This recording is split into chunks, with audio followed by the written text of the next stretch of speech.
ำไงคนอิฐ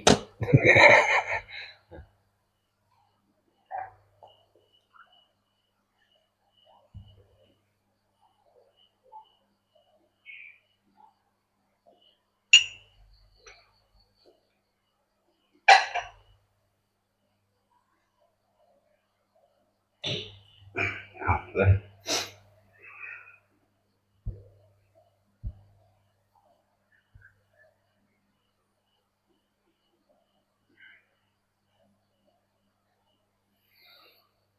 ธรรมะแปลว่าความจริงความจริงของทุกชีวิตความจริงที่เกิดแก่เจ็บตายความจริงที่ร้อนหิวหนาวความจริงที่มีความโลภความโกรธความ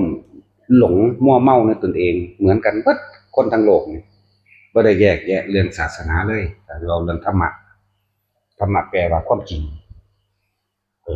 ความจริงทุกคนเกิดมานี่หิวร้อนหนาวเวลาบ่ได้ดังใจบ่พอใจเครียดคือกันเกลียดเหมือนกันโกรธเหมือนกัน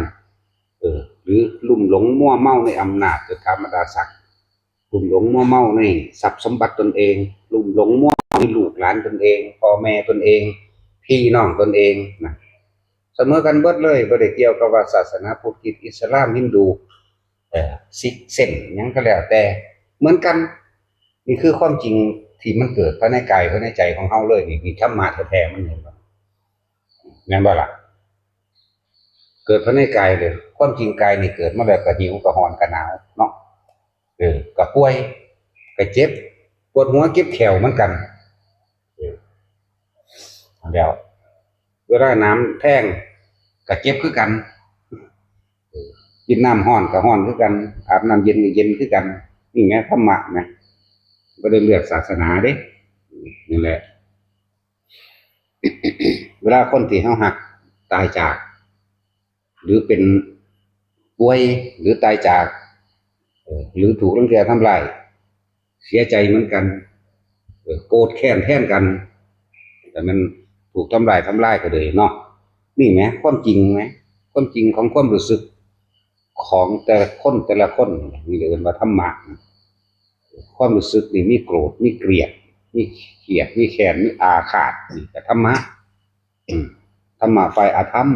โกรธเกลียดแค้นเออส่วนสัตว์ธรรมยากอยู่หรอกความจริงหรือละความโลภความโกรธความหลงนี่มันยากอยู่ต้องฝึกบอกไปเลยว่าทั้งโลกนี่คือใต้กฎเดียวกันใต้กฎความบกีรังยั่งยืนใต้กฎความร้อนใต้กฎความหนาวต้องได้รับสภาพเดียวกันทั้งเบิดเมื่อหิวเมื่อร้อนเมื่อหนาวเออบ่แม่นว่าศาสนาอื่นๆเอามือไปจุ่มน้ำร้อนมันบ่ร้อนเด้ร้อนคือกันคือความรู้สึกเหมือนกันนั่นแหละอันนี่คือความจริงส่วนความเสื่อเป็นเรื่องของความคิดความคิดเห็นเป็นเรื่องการร่างความเห็นอย่างไรถึงบอกว่าที่เพิ่นว่าเออเพิ่นย่นลงมาสั่นๆในเกี่ยวกับธรรมะแล้วคือกายกับใจกายเหมือนกันหิวร้อนหนาวเหมือนกันใจก็มีความรู้สึกรักโลภโกรธหลงเหมือนกันเห็นบ่ล่ะสั่นตัวแต่คนที่เฮาฮักตายให้น้ำคือกันนั่นแหละแน่ความรู้สึกเรื่องนั้นน่ะแต่คนเฮาฮักบ่ให้บ่มันมีอยู่นอกจากพูดถึงธรรมเด้อพูดถึงที่สุดแห่งธรรมคืออยู่เหนือกรรมอยู่เหนือธรรมอยู่เหนือสิ่งทั้งปวงแล้วยกจิตบ่คิดบ่นึกแล้วว่ายกจิตออกสู่อารมณ์ทั้งหลายแล้วบ่มีความรักความอะไรแล้วแต่ว่าเห็นความเป็นไปเห็นความเป็นเช่นนั้นเห็นความเป็นธรรมชาติเห็นตาก็ว่าไปเข้าใจซึ่งยอมรับในเหตุในปัจจัยทั้งหลายปฏิจจสมบัติก็ว่าไปนี่พวกนี้บ่ให้พวกนี้ธรรมดามันบ่หนีมันบ่แม่นแนวสิดีเรียงใดนี่คือความตายนั่นบ่ล่ะบ่แม่นผู้ใดสิดีเรียงใดบ่มีผู้ใดสิพ้นจากสิ่งนี้ได้เมื่อเกิดแล้วก็ต้องตายเนี่ยเพิ่นจึงว่าย่นลงมาเหลือร่างกายกับใจกายก็หิวเหมือนกันนั่นแหละแม่นบ่ล่ะซั่นตัวใจก็คือความรู้สึกเหมือนกันนี่แหละโกรธเกลียดแค้นแสงชิงชังเหมือนกันนั่นแหละนอกจากผู้ฝึกแล้วอีกอย่างนึง ส่วนเรื่องสวรรค์นรกก็เหมือนกันบ่ได้แยกเด้บ่มีผู้ใดมารับบาปแทนไผได้เด้เพราะเขาบ่เข้าใจคำว่าบุญกับบาปบุญคือความสงบเย็นภายในใจเจ้าของเองบาปคือความเร่าร้อนและกังวลในความรู้สึกเจ้าของเองเหมือนกันอันเกิดก็จากความคิดว่ามีพระเจ้ามารับบาปแทนหรือไถ่บาปเป็นไปบ่ได้เพราะนั่นเป็นความเชื่อหรือความเข้าข้างตัวเองที่ว่ามีผู้นั้นผู้นี้มารับบาปหรือไถ่บาปให้เนาะเพราะเขาบ่เข้าใจคำว่าความรู้สึกคนเฮาเคยเห็นอันใดอันหนึ่งไว้มีความรู้สึกผิดว่าผิดจริงมันก็ฝังอยู่ในความรู้สึกนั่นแหละแม่นบ่ล่ะในทางดีก็เหมือนกันมันก็ดีใจปลื้มใจในความรู้สึกเดียวกันนี่แหละบุญกับบาปคือความรู้สึกอยู่ในตัวนี้ที่มันรับรองเอาไว้นี่ร่างกายก็เหมือนกันจิตใจก็เหมือนกันมันสิไปใส่วะถึงบอกว่าถ้ามานี่บ่แม่นของบุคคลผู้ใดผู้หนึ่งบ่ได้ผูกขาดเฉพาะว่าพุทธศาสนาเด้ธรรมะนี่เป็นของมนุษย์และสัตว์ทั้งมนุษย์และอมนุษย์รวมกันเป็นสิ่งเดียวกันเอาบ่ได้แยกแยะเด้เหมือนกันทั้งหมดปวดแขวคือกันอยู่เด้เนาะเ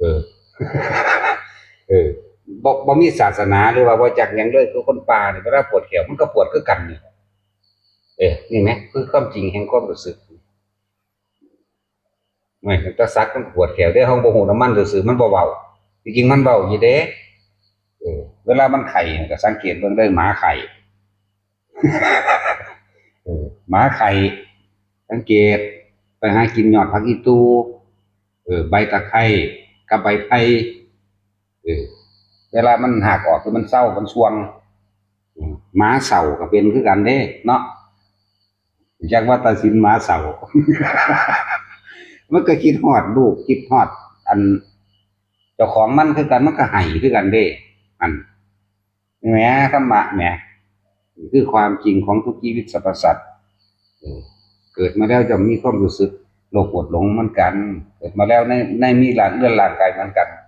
ก็ต้องหิวร้อนหนาวเจ็บไข้ได้ป่วยและสุดท้ายก็ตายเท่ากันนี่บ่แยกแยะเลยเห็นเลยเป็นเดียวกันเบิดเลยเป็นมันเป็นของมันแบบนั้นอยู่แล้วบ่เป็นอย่างอื่นเกิดเราคือเคลื่อนเข้าไปสู่ความเจ็บปวดป่วยแล้วก็ตายนี่แหละนี่นะบ่เป็นอย่างอื่นเด่นนี่นะนั่นแหละคำว่าตถาตาก็ได้บ่เป็นอย่างอื่นเป็นอย่างนี้อย่างเดียวถ้าขึ้นชื่อว่าเกิดดอกเนี่ยอย่างสั่นก็ฝึกยกหรือใครครวญพิจารณาเห็นถึงความจริงกว่าจริงว่าบ่ควรยึดมั่นถือมั่นเพราะว่าเกิดมาแล้วต้องเป็นแบบนี้ทุกคนทุกสัตว์นี่แหมพอความรักความอะไรนะมันต้องถอนตัวนี้ออกให้เป็นให้ได้จิตนั้นนี่กำลังกล้าแล้วมันก็ถอนมันเองหรอกแต่ว่าธรรมะบ่ได้แยกแยะบ่ได้เป็นเรื่องศาสนาเลยเป็นเรื่องความจริงที่ว่าเรื่องของศาสนาเพราะว่าบุคคลผู้นำสิ่งเหล่านี้ก็เลยปลีกตัวเองทำเป็นอัตลักษณะทางบ่แม่นถือตัวตนเข้าใจว่าล่ะลักษณะของบุคคลผู้ปล่อยวางต้องแต่งตัวแบบนี้ต้องคือพระพุทธเจ้าเพิ่นตัวเป็นเหตุเกิดที่แรกว่าล่ะลูกศิษย์สาวกของเพิ่นเองเฮ็ดตามกันตัวส่วนการสิปล่อยว่าปล่อยภายในใจของไผของมันรู้ดีหน้าแต่ละคนรู้ดีหน้าในตัวเองผิดก็รู้ดีถูกก็รู้ดีเจ็บปวดร้อนหนาวโกรธเกลียดเครียดแค้นพวกนั้นมันก็รู้ดีหน้าเห็นบ่ล่ะนั่นแหละนี่มันบ่แม่นเรื่องลึกล้ำอีหยังที่จะต้องฝึกหรือว่าต้องลึกลับซับซ้อนมันบ่ได้ลึกลับซับซ้อนมันเห็นง่ายๆนี่นึงเด้แต่เฮาถูกความเชื่อเขามาปิดบังความจริงความเชื่อได้มาบดบังปิดบังเนาะกันแล้วเชื่อว่ามีสิ่งศักดิ์สิทธิ์มีเทพเจ้าดลบันดาลนั่นสุขและทุกข์ให้ต้องเฮ็ดตามนั้นตามนี้จังสิได้รับความสุขความสมหวังความสมปรารถนาจังสิร่ำจังสิรวยจังสิบ่ป่วยแน่นี่แหละคือเกิดจากหยังความโลภคนเฮาอยากรวยเด้โลภเด้จังมีความเชื่อว่ามีเทพเจ้าดลบันดาลมีพระเจ้าบันดาลมีพระพรหมบันดาลมีเทวดาบันดาลเอามาเลยมีหอดงูบันดาลจังซั่น งูบันดาลนาคบันดาลนั่นแหละเทพผริตต่างๆนานาสารพัดเอามาผู้ใดได้อีหยังมากก็ไปยกความดีความชอบให้กับอันที่เจะของเข้าใจว่าเขาดันบันดาลให้นั่นแหละนี่ก็ถือปกปิดความจริงกันไม่มีใครบันดาลตัวเองเฮ็ดเองสิไปทางใดมาทางใดตัวเองแสวงหาและดิ้นรนไปเองกระทำเอาเองเด้แต่ว่าบันดาลสิแล่นไปเฮ็ดหยังกับเนาะก็นั่งเอาอยู่เฮือนก็จังว่าคำว่าธรรมะจะสิศาสนาใดก็สร้างในบุคคลที่เจ้ารักแล้วป่วยพวกเจ้าก็เป็นห่วงเป็นใยกันกับบุคคลที่รักเนาะเป็นลูกเป็นพ่อเป็นแม่หรือญาติสนิทมิตรสหายพวกคนนี้พระคุณกันซึ่งกันและกันเนี่ยเป็นห่วงกันตัวบัดคือคนนั้นคนนี้ป่วยเฮาเป็นบุคคลที่เคารพนับถือหรือเป็นที่รักเนาะไปเยี่ยมพยายามกันซื้อผลไม้หลากไม้ย่างดีไปให้กินแต่มันป่วยมันสิได้กินได้บ่นะนี่ยิ่งตายเนี่ยหาเนี่ยดีกว่าเก่าอีกเนาะมันกินบ่ได้แล้วเด้อฟังไว้แน่เวลาดีๆนี่แหละคิดฮอดกันคิดถึงกันอันใดดีที่สุดอันใดมันแซ่บซื้อให้กันกินโลดหาให้กันกินโลดกินตอนมันดีๆนี่แขวดีๆอยู่นี่ป่วยแล้วมันก็สิเอาเบิ่งเฮ็ดตาเป็นแมปอยู่ซื่อเด้ยำบ่ได้ครับบางคนก็สวบเสียบหูดังหูค้อยอูมหยุมอามยามเจาะข้อเจาะอิหยังแน่ล่ะเนาะกินได้อยู่บ่ล่ะบัดบ่หมอเขาบ่ให้กินสั่นเลยฟังไว้เด้อไว้ก็ดีเวลาไปเยี่ยมไปยามคนป่วยนั่นน่ะซื้อเนี่ยมันแซ่บให้คนเฝ้ามันไปกินจักว่าล่ะเงินก็เอาใส่มือให้คนป่วยก็ใส่แต่ว่าให้คนเฝ้านั่นแหละเป็นผู้ใช้คือเขานั่นแหละสิไปหวังว่าให้คนป่วยกินบ่ได้หมอเขาบ่ให้กินเขาเข้ายาอยู่ยิ่งเวลาตายนี่ควรสำนึกสำเนียกแต่แม่นอุ้ยอันใดมันแซ่บคักๆนี่ซื้อมาบักแพงบ่ได้ก็ซื้อมาตั้งไว้ข้างโรงตั้งไว้หัวโรงก็ขอบมุงปิงกินข้าวเด้อมันกินบ่ได้แล้วก็สิเว้าเรื่องตายตามกำหนดมันแล้วตายมันเกิดเลยเด้บ่แม่นได้มันเฝ้าอยู่หั่นเด้อจิตติดที่ไหนอย่าไปที่นั่นเสียก่อนเด้อจักบ่ล่ะอะไรมันว่าเกิดมันก็จุติเคลื่อนที่ไปที่ตัวเองคิดถึงนั่นแหละจักบ่ล่ะผู้เลิศว่าตายแล้วเกิดโลดเป็นสั้นอีกระดับหนึ่งพวกพอท่านได้ถึงอายุแต่ว่าอุปคาตกรรมตายก่อนกำหนดแห่งอายุก็ลองๆลอยๆผู้เลิศสัมภเวสีนี่ก็มีอย่างนึงที่ปรากฏกายได้มั่งบ่ได้มั่งแล้วแต่นะหรือปรากฏกายโดยอาศัยภูมิเทวดาลูกเทวดาปรากฏแทนซื่อกันก็มีก็อีกแบบนึงแต่เว้าเรื่องจังซี่มันเป็นเรื่องที่ละเอียดต้องเว้าตามความเป็นจริงเด้บ่ได้มั่วเด้บางทีอยากได้ส่วนบุญอยากให้ผู้นั้นผู้นี้อาจจะเคยเป็นญาติกันกับลูกเทวดาหรือภูมิเทวดาศาสตร์ใดก็ไม่รู้ติดต่อสื่อสารเนี่ยแปลงเป็นคนผู้นั้นมากก็ได้อย่าว่าล่ะแปลงเป็นคนมาก็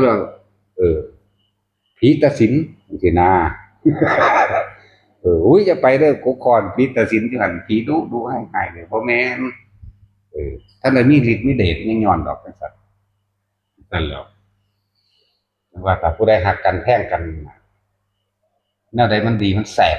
เฮ็ดให้กันกินโลดเด้ออย่าไปให้ตอนตายอย่าไปให้ตอนป่วยเหลือเบิ่งซื่อเอานี่เป็นธรรมะบ่ซั่นเป็นความจริงบ่ล่ะตอนป่วยอยู่มันเอาไว้หันละแน่มันจะกินได้สิพูดแล้วผู้เขาเฝ้าแล้วสิกินแต่โดยสำคัญคือตอนตายก็ต้องไปเอาอิหยังดอก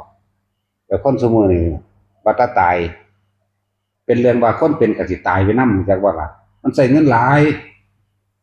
พากันคิดตามความเป็นจริงไงเด้อจัดพิธีต่างๆซุมื้อนี้นางมีผู้จัดการในบ้านจัดการหอดพระจัดการวัดค่าเช่าเต้นเท่านั้นค่าโต๊ะเท่านี้ค่าขนเท่านี้ค่านั่นค่านี่ไล่ไปเลยมาเลยมัน200,000 300,000ไปเด้คนตายไปเลยบัดก็ไปจัดแต่งกันเอานั่นเด้อเอานี่เด้อมาแต่งประดับประดาในโลกศพมันบ่ล่ะจังซั่นแล้วนิมนต์พระมาจังซั่นจังซี่เอาพระใหญ่ๆดังๆไปสวดจังสิได้บุญจังซี่ บ่เกี่ยวกันเลยตายแล้วไปเลยบ่ได้รับยังอยู่ในหันตอนนั้นดอกพี่มันได้ตอนเป็นที่มีชีวิตตอนเฮ็ดเอาไว้สั่งสมเอาไว้อยู่พี่อย่าพากันงมง่ายหลายเด้อจัดบักใจให้ยิ่งใหญ่จังซั่นจังซี่แล้วผู้ตายสิได้บุญนั่นน่ะก็เบิ่งตอนเป็นนั่นแหละเขาเฮ็ดหยังเข้าใจว่าเบิ่งตอนเขาเป็นเขามีชีวิตนี่มัดเขาวัดเขาว่าฟังธรรมบ่มีน้ำใจมักช่วยเหลือคนบ่หรือมักเว้าพื้นคนหรือมักอิหยังที่รังแกสัตว์แบบเบียดเบียนผู้อื่นข่มเหงผู้อื่นบ่พี่เด้มันบ่ได้แม่นตอนตายแล้วสิขนหั่นขนให้ตามนั้นเด้เปรียบเทียบเลยเอาพระโมกขพระอันที่จังพระอัญญาโกณทัญญานี่ผู้ใดไปทำชาปนกิจศพเพิ่นเด้อสร้างได้เลยเป็นภูเขาแน่เพิ่นก็เป็นพระอรหันต์อยู่เนาะแม่นบ่ล่ะคือบ่ได้มีอีหยังเพิ่นหนีออกจากหมู่เพราะว่าเพิ่นเป็นเรียกว่าเพิ่นเป็นพระเถระผู้เฒ่าแล้วนะเกรงใจพระโมคคัลลาภาษารีบุตรอ่อนกว่ากันนั่นบ่ล่ะซั่นล่ะเพิ่นก็เลยหนีออกจากหมู่จากนั้นแต่พระโมคคัลลาภาษารีบุตรสิไปทำกิจวัตรหรือหน้าที่หยังก็ต้องมากราบพระเถระก่อนแม่นบ่ครับเพิ่นก็เลยว่าเพิ่นเห็นสมควรแล้วเพิ่นก็เลยไปอยู่ลำพังผู้เดียวพญาช้างชัดท่านตัวเป็นผู้อุปถากเพิ่นแล้วล่ะแน่บาดเพิ่นสิตายเพิ่นลำพึงถ้ำเพิ่นระลึกอปทานสมัยการสร้างนั้นสั่นไล่ๆๆๆๆมาจนมาถึงวันนี้เออวิชา3เฮาก็สำเร็จแล้วดินแดนเฮาก็สำเร็จปฏิสัมภิทาเฮาก็สำเร็จแล้วเพราะว่าไผน้อเนี่ยอ๋อได้เคยปรารถนามากับพระพุทธเจ้าโคดมแบบนั้นแบบนี้ไปแสดงธรรมในครั้งสุดท้ายแล้วเพิ่นก็กลับมาเออร่างกายเพิ่นก็เบิ่งร่างกายเพิ่นหัวเข่าสักจึกลงในดินเพิ่นยืนพิงผนังถ้ำเด้บ่แม่นในถ้ำแต่ว่านอกถ้ำจากบ่หันหน้ามาทางพุทธเจ้าหันหน้าไปทางพุทธเจ้าพุ่นล่ะนั่นแหละผู้ใดล่ะตายแล้วก็ไผเผาล่ะสร้างเด้อล่ะบ่มีผู้ใดมางานศพบ่ต้องอยากอายคนเนาะพวกว่าท่านได้ตายนี่คิดไว้แล้วนั่นโอ้ยมึงบ่เอาบ้านบ่เอาเมืองมึงเขาสั่งมึงไผสิมางานศพกูเด้ก็มีไผสิมางานศพมึงเด้ก็มีเนาะว้ายมันตายเน่าแมงกลางบ้านบ่หยังมันสิไปไสวะเห็นบ่ล่ะผู้ใดบ่เผาก็สร้างหัวไปหยังมันเหม็นอยู่หั่นแต่เขียดมันก็ยังตายจริงอยู่ตัวถีบเนาะมันเลยต่างกันเด้กับเขียดตายไปแล้วมันบ่ได้ต่างกันดุจดังท่อนไม้ท่อนฟืนคือกันนี่แหละแต่ว่ามันน่าเกลียดกว่าท่อนไม้ท่อนฟืนนี่ตีมันเหม็นมันเน่าอันได้เข้าใจว่าความมีค่าหลายบ่สู้ไก่ดอกเอาแม่ตายดอกคั่วใส่กันไปบ้านไปกับไก่ไปสิซื้อแท็กซี่มึงสิซื้อหยังระหว่างศพคนกับศพไก่ซื้อไก่ตัวเอาความจริงมานี่นะธรรมะเนี่ยถ้าเขาเอาโง่นี่เปรียบเทียบแม้กระทั่งเอาไปเลย10,000 บาททั้งเงินพร้อมทั้งศพไก่ทั้งศพอันไอ้คนพร้อมมึงก็สิเอาอยู่บ่แน่ก็ต้องสั่นตัวลองใส่ไก่มึงได้ขุบโหลดตั้งแต่บ่เอาเงินจ้างไปจังซื้ออยู่แม่เนาะสาวว่ามีขาทำไก่สู่หวกก็บ่ได้ดอกเอาแม่หวกใส่ขี่กับคนใส่ขี่เอาไปกองกันพวกเจ้าสิเลือกหยังเอาหัวกูแล้วกูมาหมกเนาะฐานบ่พ่อก็ขาน้ำโมได้ใส่กันอ้อมแมงใส่กันหล่นใส่ผักใส่ดิเป็นทำงานหนักธรรมดาบ่มีประโยชน์แต่น้อยอยู่ดิควรน่ะมันไปฝึกมาแล้วเด้นี่ถ้านอนจังได๋หรือว่านั่งสมาธิแบบใดสิบ่ตกผาต้องแบบนี้นี่การเขาแบบนี้การแบบนี้โง่ไปเป็นก็บ่ไปถ้ากี้มันนั่งตั้งๆได้สั่นงวกบ่ได้อุ้มลุ่มลงบนปุ๊ก็ดึงสั่นแล้วนี่เอิ้นไปฝึกมาแล้วจากผู้ถอกจากผู้หยังแน่ล่ะอันเห็นบ่เบิ่งเอาว่านี่เอาบ่เบิ่งกูปานใดดอกเข้าซีมนี่เบิดแต่ว่าความจริงแต่ละคนฟังเด้อ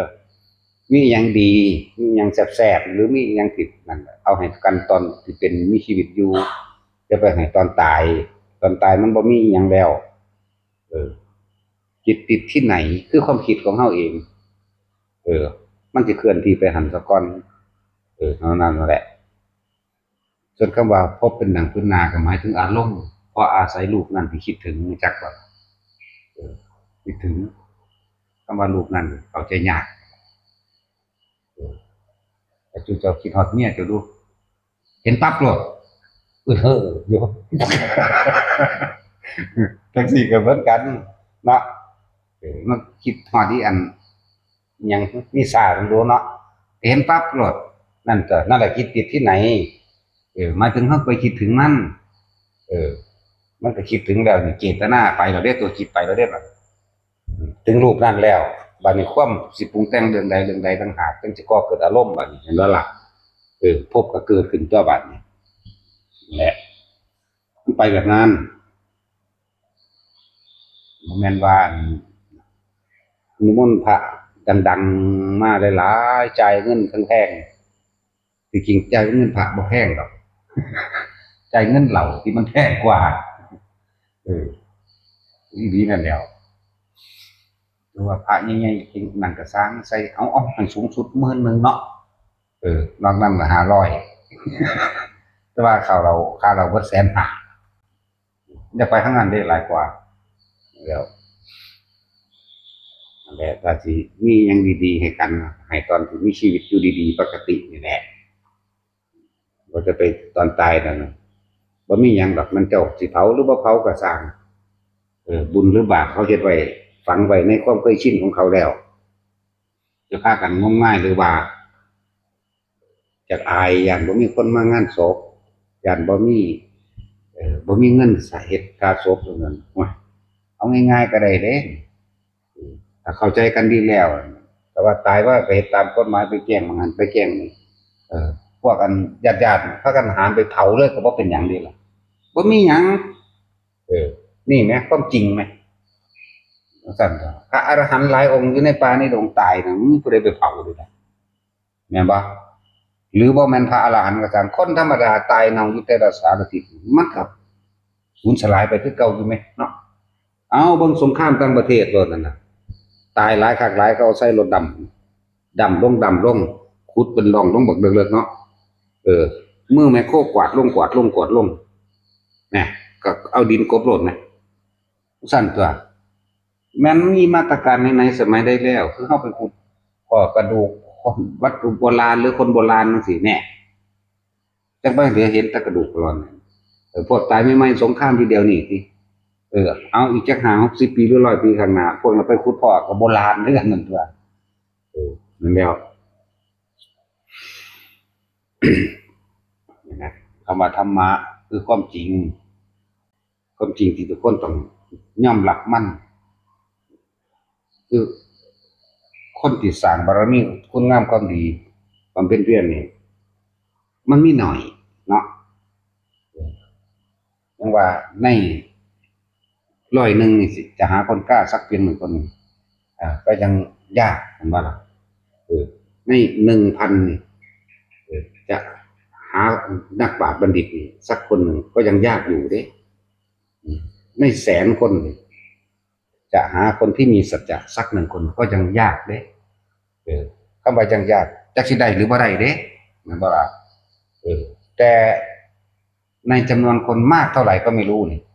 ที่จะหาคนที่เสียสละทุกสิ่งทุกอย่างเพื่อผู้อื่นได้เนี่ยไม่รู้จะใช้จำนวนคนเท่าไหร่จึงจะมีตัวธรรมดาเลยเท่าไหร่งั้นบ่ล่ะ4 อย่างหายากแต่ใน1 2 3 4 10 มามีร่วมอยู่คนผู้เดียวคือพระพุทธเจ้าเห็นบ่ล่ะสั่นแหละจึงเป็นคนบอกจริงพร้อมมีสัจจะเนาะต้องเสียสละบรรทุกสิ่งทุกอย่างเนี่ยทั้งสัตว์อย่างสัตว์เราต้องบอกจริงต้องเป็นนักปราชญ์บัณฑิตนั่นบ่ล่ะต้องเป็นคนกล้านักปราชญ์สัจจะและเสียสละทุกสิ่งทุกอย่างนี่มีอยู่ในพระโพธิสัตว์นั่นแหละสั่นผมเอามาพบพอแล้วให้นึกเข้ามาถึงความจริงของเจ้าของเองนึกถึงเขาระหว่างกายเจ้าของเองกับระหว่างใจของเจ้าของเองเป็นคือเพิ่นบาบ่นอเนาะนึกเข้ามาตั้งแต่เกิดมานี่หิวร้อนหนาวเจ็บไข้ป่วยปวดแขวปวดหัวถูกน้ำร้อนลวกก็ร้อนคือกันเด้เนาะ ศาสนาอื่นๆก็ฮ้อนคือกันเด้ก็สิเว้าเรื่องศาสนาแต่ถ้าเฮาเว้าเรื่องความจริงของทุกชีวิตสรรพสัตว์แล้วถึกน้ำร้อนลวกก็ร้อนคือกันอืมถ้าเป็นหมาก็เงยง้างไปเลยคือกันถ้าเป็นคนก็โอกอากจมด่าไปทั่วทีปย่างไปหัวตำไม้ก็เก็บหัวคือกันเด้บ่มีผู้ใดมารองรับความเจ็บปวดให้เฮาได้เนาะพระเจ้าพระพรหมบ่ได้เจ็บนั่นคือความเชื่อแต่ว่ามันมีจริงมันให้ตำหาแมงหยังเนาะคือบ่บอกกูจังซั่นแหละอยากให้ทุกคนได้ความจริงคักๆว่าให้ไปเอาความเชื่อมากบเกลื่อนอีหยังหลอกลวงตนเองเฮ็ดหยังเที่ยวเวียนว่ายแต่เกิดเพราะความหลอกลวงตัวลวงตนเองล่ะความบ่รู้มืดเอิ้นอวิชชาปิดบังความจริงนั่นแหละเหมือนกับตะกี้สมัยพุทธเจ้าอยู่เขาก็เอาพระพรหมกับสิ่งศักดิ์สิทธิ์หรือเทพเจ้านั่นนี่เด้เขาคือเอาตะกี้มันเป็นเกินบนบันดาลว้ายก่อนนั้นถือว่าเรื่องพญาภูริทัตเพิ่นโปรดเอาน้องอริยกะน้องเพิ่นนำฆ่าคนผิดเป็นแสนๆมั้ยมูนานั่นแหละแสนๆเพิ่นก็มาแก้ตัวนี้ให้จังบ่แต่ว่าพระพรหมมีจริงแสดงว่าพระพรหมนี่เป็นคนที่บ่มีเมตตาอย่าเว้าจังนั้นเถียงกันเด้ถ้าว่าบ่มีเมตตาเราจะสร้างคนให้มีแขนขามาได้จังได๋นี่คือมันเข้าข้างความเห็นบ่จริงบ่ล่ะกัดพระพุทธทัตเว้าเอาแต่ว่าพระพรหมมีเมตตา แสดงว่าเมตตาด้วยการลำเอียงพระพรหมขาดอยู่ขาดกรุณาขาดแต่ว่าเมตตาเนี่ยคือแสดงว่าเมตตาด้วยการลำเอียงเห็นบ่แต่ว่ากรุณาแต่ว่ามุทิตาพระพรหมแสดงว่าบ่มีอุเบกขานะเพราะว่าเข้าข้างเฉพาะคนที่บูชาเจ้าของความหมายของเพิ่นคือมันบ่มีจริงมันบ่อาจสามารถจะโดนบันดาลได้จริงว่าเพิ่นถามเพิ่นว่าเราสร้างคนพิการมาเฮ็ดหยังนั่นตอบได้บ่ล่ะบ่ได้ก็ไม่รู้นั่นอริยกะตอบก็ไม่รู้แน่พระพุทธเจ้าคันรู้บัดนี้พอสรุปกันไปตามกรรมพอได้กระทำกรรมให้กับคนอื่นไว้อย่างไรจนได้รับผลของกรรมนั้นสืบไปไม่ใช่ว่าผู้ใดผู้หนึ่งถ้าว่าพอพบใต้บาปให้ได้นั่นนี่ได้แล้วคนผู้นั้นคือว่าแขนขาเหี่ยวขึ้นมาเองสำหรับคนพิการตาบอดและหูหนวกแล้วสร้างคนจนมาเฮ็ดหยังนั่นแสดงว่าพระพรหมมุนีว่าสามารถโดนบันดาลได้ตัวแม่นบ่ล่ะแล้วพวกนี้คือรวยพวกนี้คือจนสั่นแหละก็คิดเบิ่งเอาด้วยแต่ว่ามันโดนบันดาลได้บุคคลผู้ใดก็สวดมนต์หรือขอร้องอ้อนวอนด้วยกันทำพิธีต่างๆผู้ใดก็เฮ็ดเป็นแต่คนทุกคนเดี๋ยวนี้ถ้ามันเฮ็ดเป็นแล้วมันได้ตามที่เฮ็ดได้ตามที่สิขอบ่มีคนถูกจักคนเลยเนาะเสมอกันเบิดเด้ถ้ามันขอเป็นคือกันเนี่ยนั่นแหละคนที่บอกว่าพวกพราหมณ์ทั้งหลายขี้ขาดตาขาวหากินกับคนโง่แต่งเรื่องเล่าต่างๆแล้วก็แบ่งแยกชนชั้นมาเพื่อรังแกข่มเหงกันถือว่าล่ะสั้นตัวว่าวันนะว่าแต่ของเป็นพราหมณ์อันเกิดจากขี้ไข่พ่มว่ามันเป็นไดพ่มหรือแสดงว่าพ่มมันสกปรกเนาะมันจึงมีขี้ไข่ มันบ่ค่อยอาบน้ำเป็นวัฏศิลป์ พ่มมันบ่ค่อยอาบน้ำก็นึงมีขี้ไข่กาแฟอีหลีเด้ส่วนมากเรื่องสีขี้ไข่เขาตะกี้บ่ค่อยอาบน้ำเด้เบิ่งโลดเบิ่งหัวเขาเนี่ยบ่ค่อยซักเนาะม่วนผมขึ้นนะสกปรกเด้แม่นบ่ซั่นเฮาก็เบิ่งแนวซุมื้อนี่ก็ยังเห็นอยู่แถวเมืองพาราณสีเขาปฏิบัติมันดีอยู่เด้ดีในระดับหนึ่งว่าเขาบ่ไปสร้างบาปสร้างกรรมแต่เขาติดความสงบแม่นบ่ล่ะพวกศาสนาเช่นพวกเปื่อยจังซี่ปฏิความสงบเขานึกถึงความสงบจิตสุดท้ายว่าสุดท้ายเขาก็ไปเป็นพรหมอยู่เด้อบ่ได้แม่นว่าบ่ดีแต่ว่าเขาขาดอนิจจังทุกขังอนัตตาคือปัญญาเข้าใจบ่ล่ะเขาถึงมองหันเขาไปนั่งตามภูเขาหิมาลัยตามน้ำแข็งเขานั่งได้เป็นเดือนๆเด้จังซั่นล่ะเขาก็ได้เป็นพรหมอยู่ดอกแต่ว่าบ่มีปัญญาคือบ่รู้แจ้งจริงๆตามความเป็นจริงเขาไปยึดถือเอาในความสงบอันนั้นว่าเป็นที่สุดแห่งทุกข์แล้วมันสุขอีหลีได้ล่ะในความสงบตัวนั้นน่ะแต่ถ้ายึดสุขอยู่นั่นก็ยึดทุกข์ไปนำกันว่าภายหลังนั่นแหละมันบ่ยึดก็ได้อยู่แล้วล่ะเพราะว่าบ่รู้ ที่พระเจ้าเอามาบอกเป็นสำนวนสำโบหารอย่างผมทุกฟัดทุกเฟกอย่างนั้นเพราะว่าเขาไปเห็นความเป็นอนิจจังทุกขังอนัตตาแม้ความสงบก็ไม่เที่ยงแม้ความสงบก็ไม่จีรังนี่ก็พอเห็นเออเขานี่เห็นนั้นเป็นจีรังมันเที่ยงแท้ต้องสงบแบบนี้เขายางลุยไฟเขาก็ยางใดเขายางน้ำหนามเขาก็ยางใดเขานั่งเขาอดเขาเป็นเดือนๆเขาก็อดได้เพราะว่าเขาอาศัยปิติเป็นอาหารคือจังเฮาแล้วมายังละประเดี๋ยวบางจันยังตะกี้นั่งเป็น5 ปี 6 ปีเห็นบ่จังซั่นแหละแต่ว่าถือกันแกล้งซื้อดอกอันนั้นบ่เป็นความจริงอยู่ประเทศเนปาลเนาะอย่างละมะนะก็ไปใส่ซื้อให้เขาว่าเป็นพระพุทธเจ้าน้อยมั่งก็เรียกพุทธเจ้ากับชาติมาเกิดมั่งโอ้ยพวกสันดานหมานี่เขาบำเพ็ญเพียรสร้างพุทธะจากว่าพวกนักวิทยาศาสตร์ก็เอานั่นเอาไปนี่ไปหนีป่ะ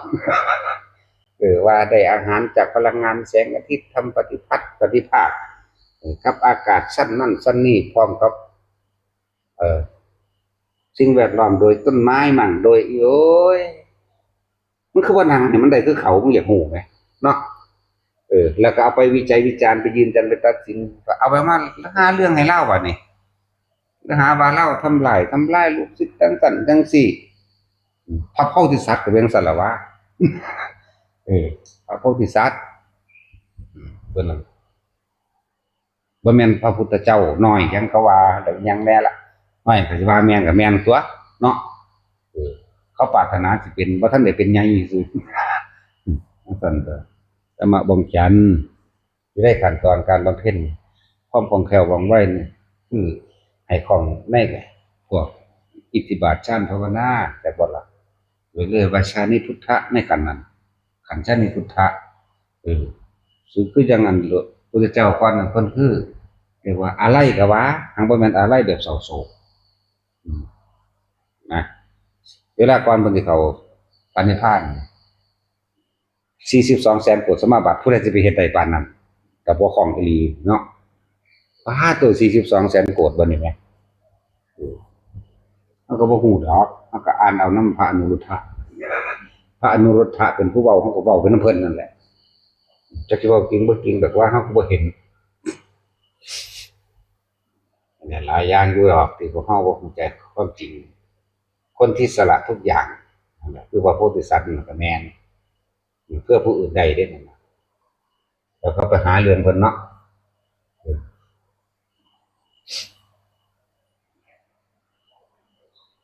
ความจริงที่ทุกคนจะต้องนำมาคิดจนว่ามันยอมรับหรือจนว่ามันลงให้หรือเห็นตามความเป็นจริงได้นั่นแหละจนสามารถถิ่มความเห็นได้นั่นแหละมันติดตามความเห็นนึงเด้อไปก็ดีติดนั่นทิฏฐิก็จะว่าล่ะความเห็นคือยืนยันทัดสินมั่นลักษณะนี่ก็แม่นแต่ว่าล่ะตีนั่งง่ายๆเลยตีหน้าร่างกายเล็กน้อยแต่อีหยังเอ็นใบเข่าบอก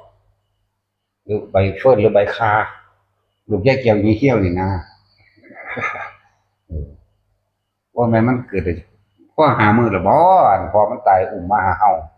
เดี๋ยวนี้มันกำลังเริ่มมาเถียงเฮาแบบนี้นะแต่ตาชิ้งยังแต่ถึกดาตาชิ้งยังใส่เท่าเด้รุ่นเป็นพี่น้องอีบูดปุ๊แต่ใช่ดิชิ้งยังใส่เฮาหรอเด้เนี่ยนั่นแหละไม่เที่ยงมันก็คอย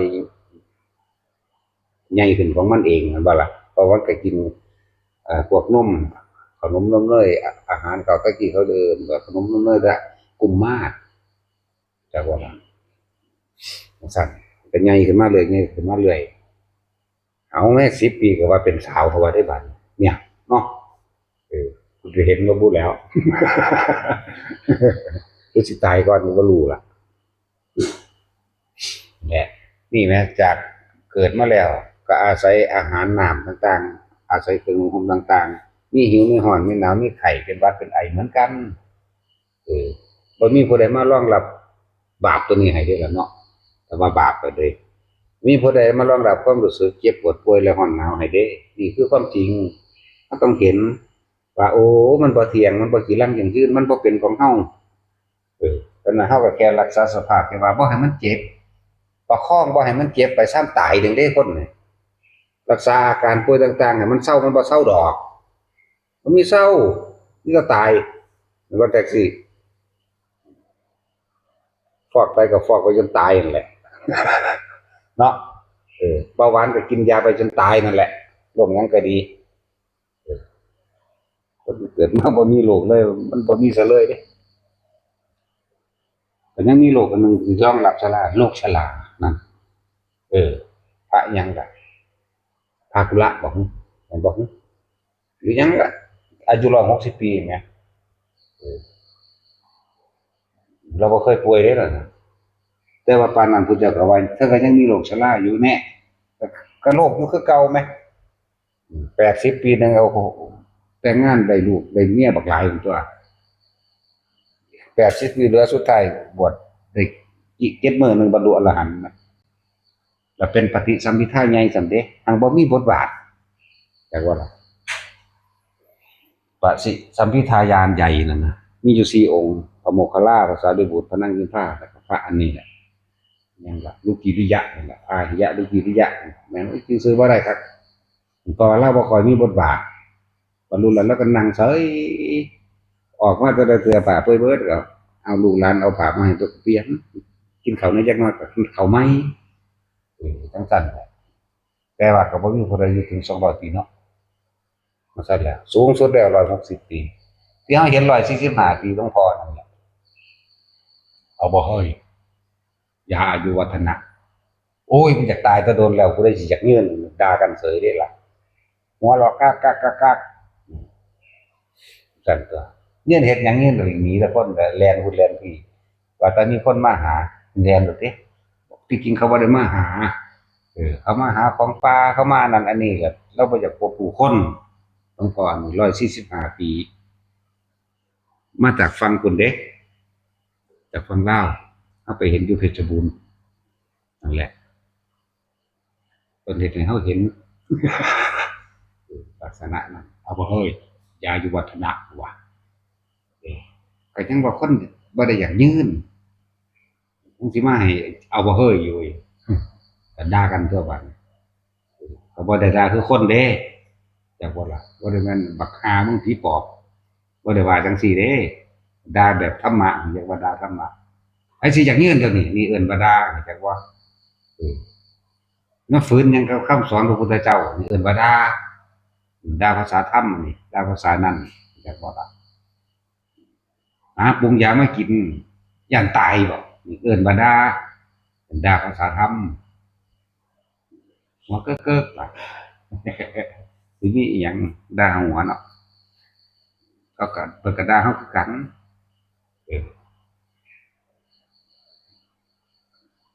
อยากตายไปหยังจังซี่เพิ่นก็ด่าแม่นบ่ล่ะอยากตายไปตายก็กวนกันจักว่าซั่นแหละก็มี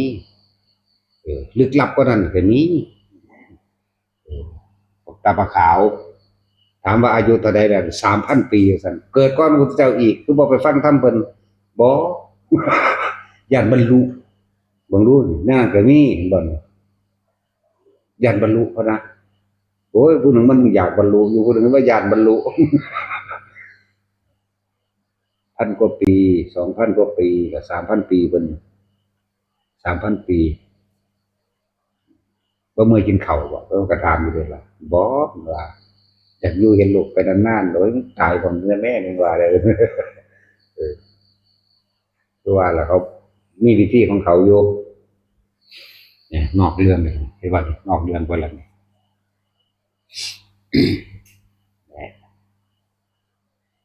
เฮ็ดจังได๋แล้วก็ไปตายคือเก่านั่นแหละบ่เหลือว่าเราสิบ่ตายเนาะ3,000 ปีก็สร้างบ่เหลือว่าสิบ่ตายเอาแม่สิอยู่เป็นนิรันดรเป็นไปบ่ได้แต่โลกนี้มันยังเกิดมาแล้วมันก็ต้องตายแตกดับอยู่แหมเนาะภาษาคนเนื้อหนังมังสายังอาศัยอาหารเลยให้เจ้ากินก็ไปกินปิติกินโลดกินไปตายนั่นแหละคื คือเก่ามันฟังอยู่เดี๋ยวนี้ก็หัวก็กันสิมีหยังราคานี่ว่าให้ตะกูโทษและนี่คือความจริงของทุกชีวิตสรรพสัตว์เกิดแก่เจ็บตายเสมอกันเบิดบ่เลือก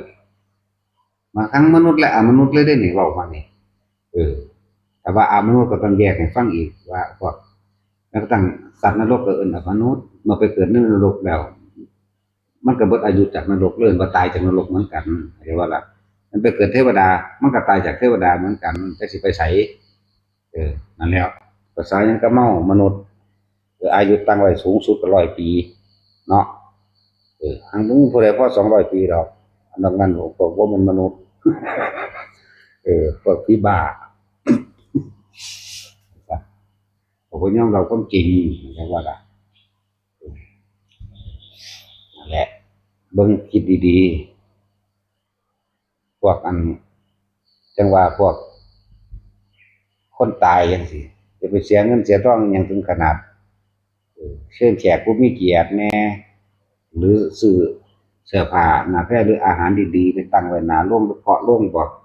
เอาพระมาแล้วรับสินเด้อบัดนี้บ่แม่นบ่มีทางโมโหตอนนั้นมันลงนรกเลยมันโลภของนั้นของนี้บ่อยากปันลูกปันหลานหรืออันนั้นนี่กับไผก็แล้วแต่ก็คือคนนั้นบ่ทันเฒ่าก็ดีมันก็ลงไปเลยอวดอ้างยุทธามดาศักดิ์และสมบัติมันก็ไปเลยไปใช้เดรัจฉานถ้าผู้ที่นึกถึงเคยได้ถวายนั่นถวายนี่สังฆทานก็ไปเลยคือกันเทวดาเลยสั่นตัวถ้าคนที่ตายนึกถึงองค์ชาตินิดหน่อยก็พ้นมาโลกเลยก็แล้วแต่ผู้อรหันต์น่ะบ่มีปัญหาดอกว่างไปเบิดแน่นั่นแหละว่า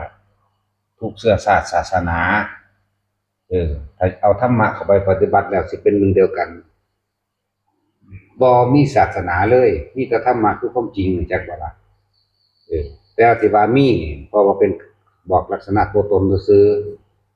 ถ้าพุทธศาสนายังพระพุทธเจ้าก็เบิดตัวตนแล้วแต่ว่าเฮ็ดให้เบิ่งบุคคลผู้ปล่อยวางแบบนี้เด้อบุคคลที่อิสระแบบนี้เด้อแล้วก็บ่มีผู้ใดมารองรับบาปบุญให้ผู้ใดได้เข้าใจบ่ล่ะบ่มีดอกพระเจ้าทั้งหลายมาไถ่บาปได้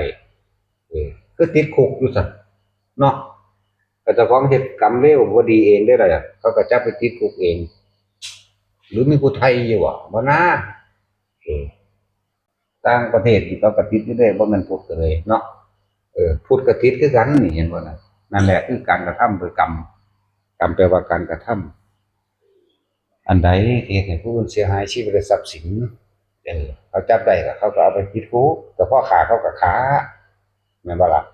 พอสดใสทรัพย์สมบัตินั้นเขาก็ให้สดใสเนี่ยกฎกติกาของโลกก็ดีของกรรมก็ดีนั่นแหละสั่นตัวแต่ผู้ดีแต่จังใดคนก็ฮักคนดีมีเมตตาอารีเกื้อหนุนจุนเจือเป็นคนมักให้ทานมีปฏิสัมพันธ์ดียิ้มแย้มแจ่มใสแห่งสั่นตัวไปทั้งใดเขาก็อยากให้ไปนั่นบ่ล่ะเขาก็คิดฮอดอยู่เขาก็สบายใจจากไปเขาก็คิดถึงเด้แล้วก็เอาเป็นคติตัวอย่างของมันสั่นตัวอยู่เขาก็สบายใจเมื่อจากไปคือตายนี่เขาคิดถึงเป็นคติเป็นตัวอย่างเขาคิดถึงพระพุทธเจ้าเฮานี่แหละคิดถึงหลวงตาบัวจังซี่แหมจังซั่นแต่มันสร้างความดีไว้แต่คนบ่ดีคนบ่รู้จักหยังมันก็สิว่าเพิ่นบ่ดีเนาะนั่นแล้วหลายอย่างที่พวกเขาคิดคาดบ่ถึงพวกอันคืองานศพกลายเป็นธุรกิจเนาะต้องเซาอันนั้นอันนี้ต้องสารพัดเด้แต่สิเว้าตามความเป็นจริงในพี่น้องกันนั่นน่ะเอากันไปเผาอยู่หน้าอยู่ตรงเลยก็ได้เด้ล่ะบ่ได้เกี่ยวกันเลยว่าสิได้บุญบ่ได้บุญนั่นน่ะบ่ได้เกี่ยวมันได้มันเป็นหยังเป็นตอนที่เป็นพี่เด้ตอนที่มีชีวิตอยู่พี่เด้จักสิไปทางใดก็ถ้าเบิ่งความคิดสุดท้ายแต่ว่านั้นมันบ่มีไผรู้บัดนี้นอกจากตัวเองรู้ในตนเองแม่นรู้แล้วก็มาบอกไผบ่ได้ แต่ว่าไปสวรรค์ก็บ่ลงมาบอกมื้อหนึงเขามันก็50ปีแล้วถ้าสวรรค์ชั้นต่ำแม่นบ่ล่ะสมมุติว่าไปอยู่ในสวรรค์จักมื้อหนึงก่อน50ปีโอ้คิดถึงผู้นั้นเด้มาเบิ่งตั้งลงนรกล่ะเจ้ายังไปบอกกันเนาะยิ่งประเภทพวกพรหมโลกที่โอ้ยมื้อหนึงเขาทางนี้โลกหมุนไปเบิดล่ะธรรมดาบ่ซั่นแหล้วยิ่งไปพรหมโลกก็หังอายุยืนซ้ำอันนี้เป็นคือเฮามาอยู่นี่จักมื้อนี่แหมแต่ทางนี้หมุนเบิดแล้วแหมโลกนี่แหมเข้าใจบ่เดี๋ยวนี้ก็จังซั่นแหล้วโอ้ยเปรียบเทียบกับ1 ต่อ 1มื้อนี่โอ้กูจะสิเปรียบเทียบจั่งใดแหล้วมันก็เทียบบ่ได้ก็วาจั่งซั่นล่ะเนาะคือเปิดไปคราวเดียวจักมื้อกันหน้าเนี่ยกลับมาเบิ่งโลกตั้งใหม่ก็ยังมีไงมันเป็นถึงช่วงนั้นแม่นบ่ล่ะซั่นเลยคือพวกตกนรกนั่นแหละเอานรกอ่อนๆโลลุวะนรกนี่นะเอาอ่อนๆนี่แหมมื้อหนึงแบบมัน50ปีนรกพอได้บิดขึ้นมาจังแน่เดี๋ยวหาเบิ่งญาติเจ้าของญาติเจ้าของบางคนก็ไปสวรรค์แล้วแน่มันขึ้นไปหาเขาบ่ได้เด้ฮู้อยู่เด้ว่าผู้ใดไปสวรรค์หรือนรกฮู้ได้เป็นจังสิบ่ฮู้แม่นบ่ล่ะคือปลากับบินภิกษุหั่นบ่เออน้องน้องสาวกับแม่พาเฮ็ดผิดเจ้าของก็เฮ็ดผิดเองนำแหละแม่กับน้องสาวไปตกนรกเจ้าของนั่นเพราะว่าอำนาจบุญตัวหนึงพอได้พักผ่อนมาเกิดเป็นสัตว์เดรัจฉานคือเป็นปลาทองเออไปติดเบ็ดติดแหเขาที่เอาขึ้นมาเอาไปขายเขาซื้อมาไว้พระพุทธเจ้าสิเฮ็ดให้ปลาเว้าซั่นบ่ล่ะปลาตัวนี้ชื่อว่าจังซี่สมัยนั้นพระพุทธเจ้าองค์นั้นเนี่ยเดี๋ยวเขาสิให้ปลาเว้าเออพี่ชายของเธอไปไหนบอกว่าไปนิพพานแล้วเจ้าค่ะน้องสาวกับแม่ไปไสตกนรกต่อจากนี้เธอสิไปไสน่ะแน่มันรู้อยู่ได้ล่ะแม่นบ่ล่ะเป็นนรกเพราะแต่ว่าเราก็หัวฟาดตายไปนรกจังซั่นแหละฮู้อยู่เป็นหยังมันสิบ่ฮู้นั่นแหละทุกคนเกิดมาต้องตายนี่คือความจริงบ่เหลือแน่นอนอันจำนายถึกเบิดพระพุทธเจ้าห้ามปานใดก็บ่อยู่ห้ามไปทำนายตัวนี้ทำนายเถียงเกิดมาต้องตายบ่เหลือจักคนว่าสิบ่ตายนี่เฮาต้องยอมรับมันมันบ่ได้โศกเศร้าได้ผู้ใดตายก็ดีธรรมดาเข้าใจคำว่าธรรมดาบ่ก็มันเป็นจังซั่นของมันสิเอาผู้ใดไปห้ามให้กันบ่ให้ตายได้เนาะจังซั่นแหล้วก็เลยเป็นธรรมดานี่บ่เหลือว่าสิบ่ตายนั่นแหละจังว่าแต่ละคนก่อนสิตายพวกเฮาคิดกับเรื่องใดนี่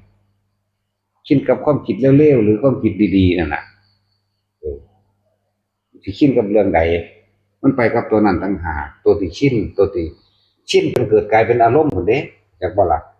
การกระทำต่างๆก็เกิดจากความคิดทั้งเบิดการเว้าก็เกิดจากความคิดก่อนการกระทำก็เกิดจากความคิดก่อนเด้คน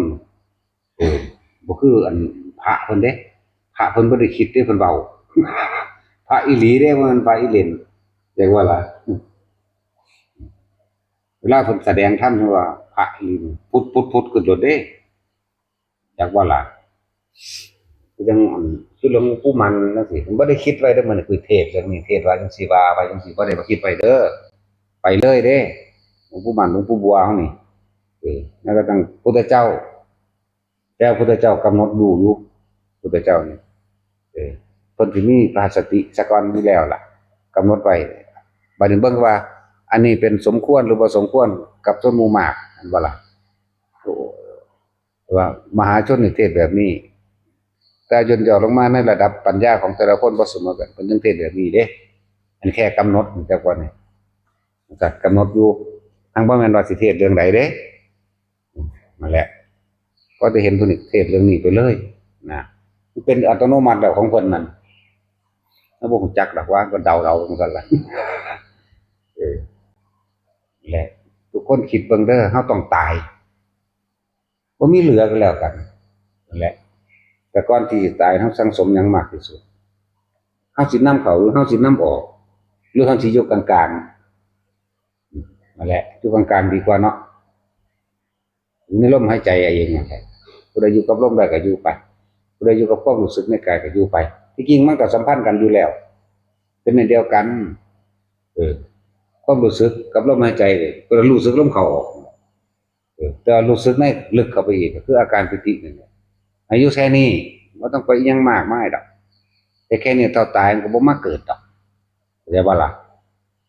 จะบ่ได้ให้โอกาสความคิดจะไปคิดสร้างคนนั้นฮักผู้นี้แหมมันบ่ได้มีโอกาสไปเห็นบ่ขึ้นอยู่กับสติควบคุมมันไว้กับลมแน่ควบคุมมันไว้กับนี่แน่ที่แรกคุมไปคุมมาก็คุมอยู่เด้เริ่มต้นจะไปมาบ่ได้คุมได้เป็นปกติเป็นธรรมดาคือจังปฏิบัติบ่ปฏิบัตินั่นแหละคือบรรลุก็บ่ต้องอยากบรรลุนั่นแหละจังซั่นแหละในที่สุดแล้วก็ผู้เพิ่นถึงแล้วเพิ่นบ่มีอิหยังสิบรรลุเพิ่นบ่เป็นหยังเด้เพิ่นบ่ได้เป็นพระโสดาเพิ่นบ่ได้เป็นอนาคาเพิ่นบ่ได้เป็นพระอรหันต์เด้เพิ่นก็บ่ฮู้จักว่าเพิ่นเป็นหยังคือกันมันบ่มีแนวให้เป็นจักว่าล่ะเป็นจังซั่นเด้อเฮ็ดไปผู้ใดเห็นผู้ใดฮู้แล้วก็ไปจังซั่นแหละนั่นแหละย่านจะพากันนอกลู่นอกแถวนอกแนวก็ไปหาของขึงของขังหยังตัวนอกแนววัดเด้ของขังมันบ่ได้พาเฮ็ดเด้ปลุกเสกนั่นปลุกเสกนี่พุทธาภิเษกเพิ่นเสกเพิ่นเองบ่แห้งเลยจักว่าล่ะอภิเษกสัมมาสัมโพธิญาณเป็นหนึ่งเดียวกันแล้ว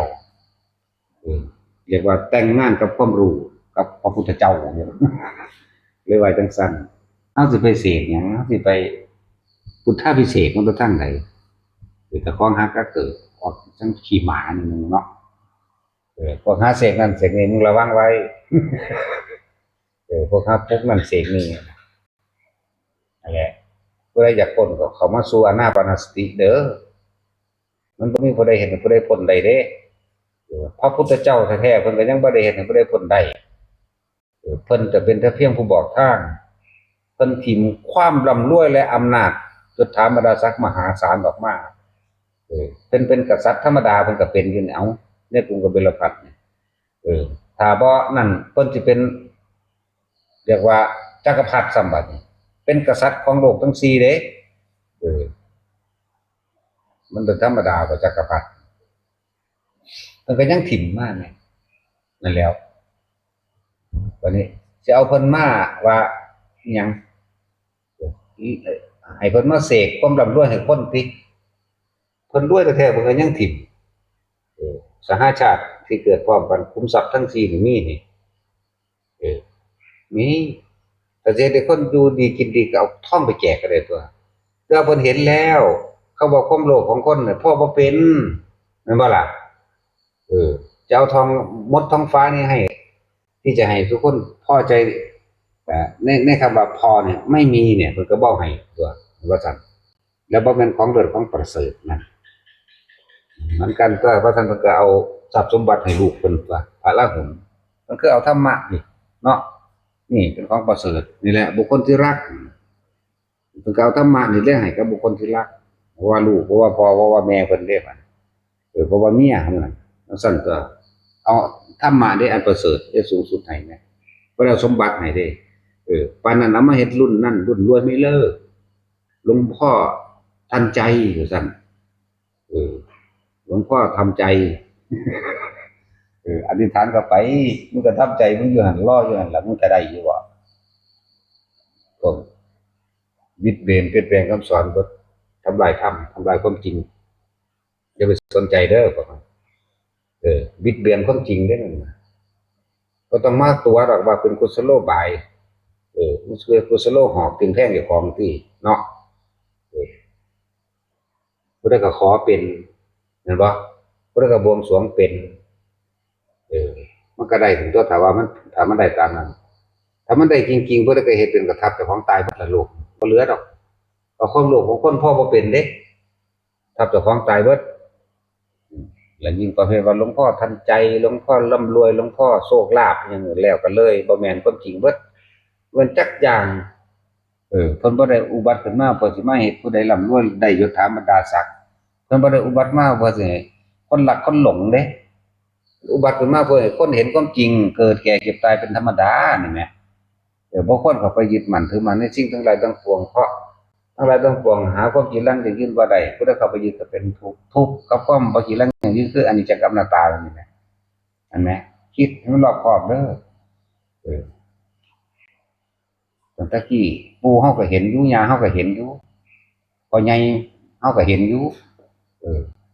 แม่ใหญ่เฮาบ่เห็นมันตายบัดนี้เพิ่นไปไสตายแล้วสั่นตัวต่อมากับพ่อแม่ตาย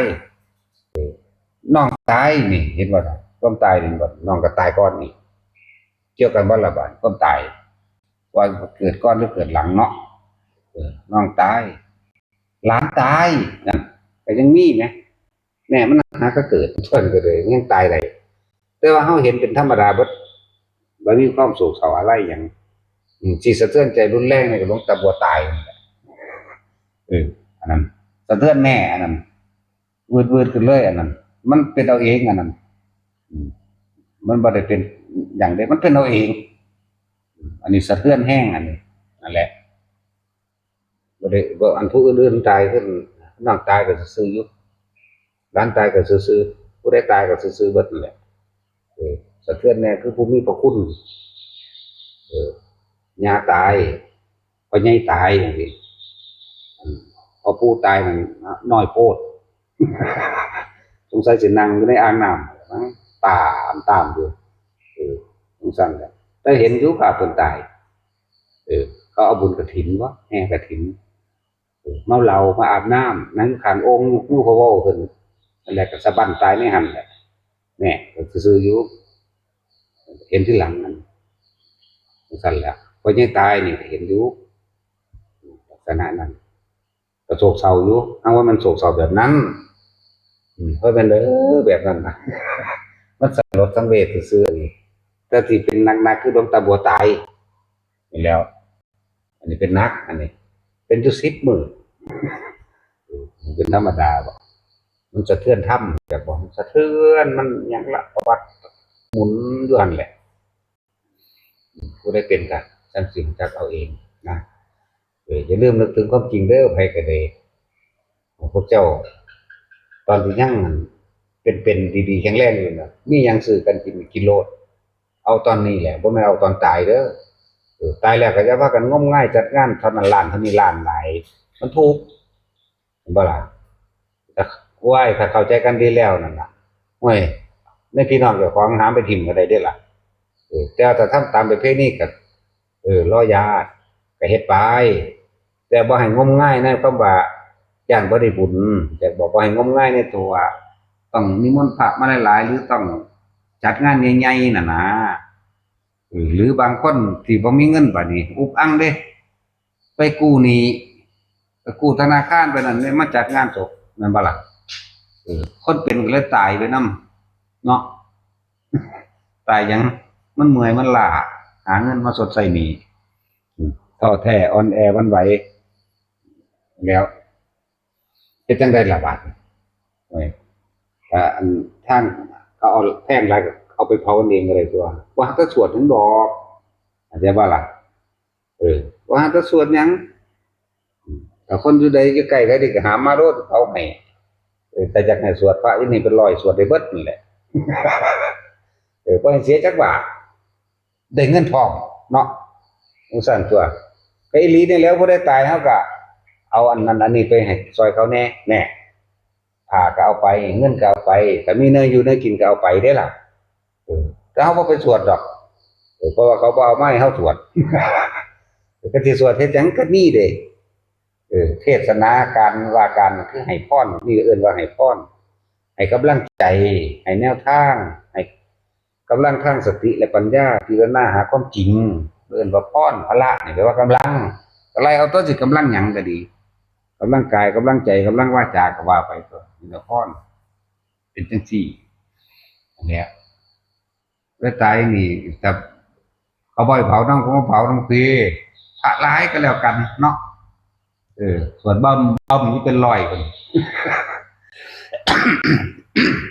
สิไปง้อเม่นไผฟื้นก็มีคือกันอยู่เนาะมาโลดสวดให้ฟรีเผาฟรีบ่ฟรีตำนาซอยเงินอีกต่างหากสิจ้างชั่ว บ่แม่นให้เขาบ้านจ้างเด้เฮาจ้างแต่สิเว้าเรื่องจ้างจังซั่นตัวเขาบ่จักดอกสงเคราะห์โลกเนาะมีแต่ว่าจ้างแม่นแล้วสิได้เงินหรือวะได้เฮาท้องพุ่นแหล้ว เนาะตาสินซอยเบิดเขาบ่จักสงเคราะห์โลกเด้เพราะว่าเขาบ่เคยสงเคราะห์ไผแม้แต่คนในครอบครัวตัวเองพี่น้องตัวเองก็ยังฆ่ากันเนาะสิไปว่าอีหยังพระสงเคราะห์โลกมันก็เข้าใจเอาเงินไปแจกเอาเงินไปซื้อเด้โอ้โหพวกบ่มีแนวสิเทียบเอาสมาทานโอ้มีมาสมาทานดึกดักดึก